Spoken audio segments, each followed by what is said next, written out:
I get asked a lot, how did I learn to fall in love with myself, especially given what I've overcome in my life? So in this video, I want to really share with you from my own journey, how I went from complete self-rejection to genuine self-love, and how you can begin the journey of falling in love with yourself too.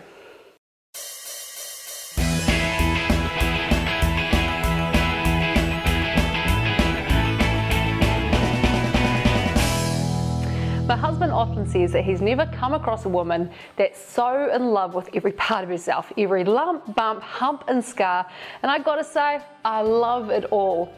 I've relearned how to appreciate my body, to honor it, to love it, and to nurture the heck out of it. Now, I know that that's a bold thing to say, and I'm aware that I may get some flack for it, and quite frankly, I don't care. I really appreciate feeling this way about myself because you know what? I've spent way too much of my life feeling the opposite. When I was 18 years old, I was on the long journey back from recovering from both anorexia and bulimia. And I gotta tell you, oh my goodness, what a journey. I know how it feels to reject your body. And I know how painful it is to not love yourself. It absolutely breaks my heart to see so many extraordinary, amazing people who are up to great big things in life, and yet they've got this battle that's going on behind the scenes with themselves. I'll always remember I was the guest speaker at a women's empowerment conference. I talked about what it takes to live a life that you love. And inside of that, I shared from my own struggles and journey that I'd been through.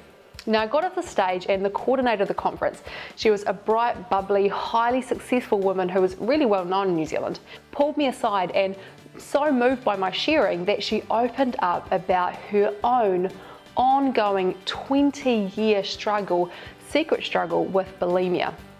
Now all day she'd shown this bright and happy demeanour, and yet behind the scenes she'd been fixated on whether she was actually going to eat dinner that night or not.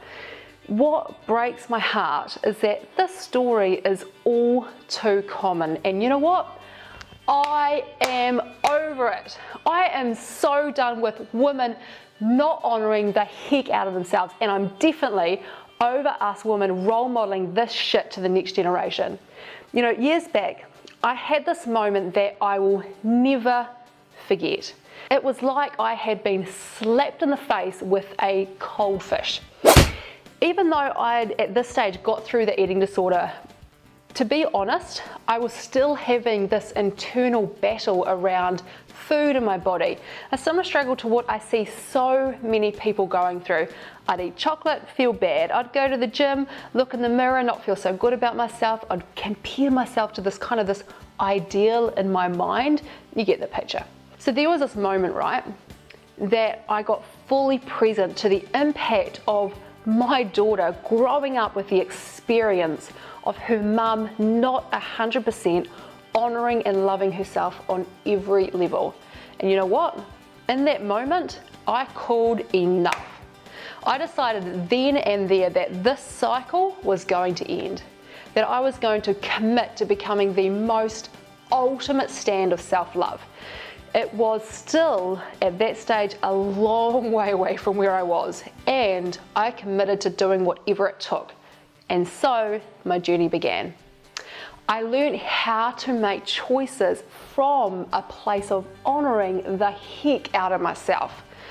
Everything from how I moved my body, how I exercised it, to what I ate, what I didn't eat, to how I thought about myself, the pictures that I had in my mind about myself, learning to do it all from a place of love.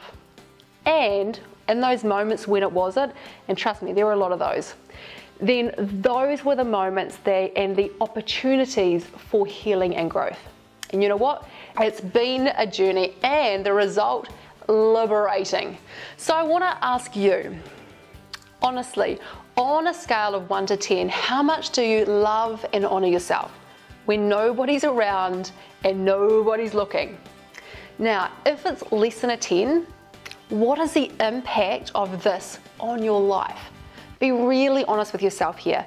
If The reason why we continue to allow things that don't serve us in our life is because we become numb to the impact of them over time in our life. So ask yourself, where does it impact your life and how does it impact your life? Why do you tolerate not having your self-love be at a 10? You know, this video is about pulling back the mask, getting really honest and deciding once and for all to stop tolerating anything less than genuine self-love. So I'm offering a handful of complimentary personal strategy sessions for people who are truly ready to stop tolerating less than an awesome life. If this is you, simply click for more info and to apply. So here's to you learning to fall in love with yourself. Cheers.